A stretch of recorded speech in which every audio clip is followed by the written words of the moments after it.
বাংলাদেশের আওয়ামী লীগ যাদের শেখ হাসিনা আপা ফালাইয়া থুয়ে ভাগছেন, শুধু একলা ফালাইয়া থুয়ে যান নাই, কিন্তু উনি মেক শিওর করছেন উনার ফ্যামিলির প্রত্যেকটা লোক যেন এই দেশ থেকে চলে যেতে পারে।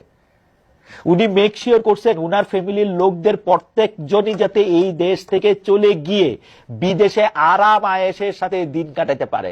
আমি তো শুনি নাই আওয়ামী লীগের মন্ত্রীরা এমপিরা কেউ ইন্ডিয়া গিয়া, আমেরিকায় গিয়া, ইংল্যান্ডে গিয়া বা বিদেশে কোথাও পালায় গিয়া ভিক্ষা করতেছে, আরেকজন মানুষের বাসায় গিয়া উঠছে।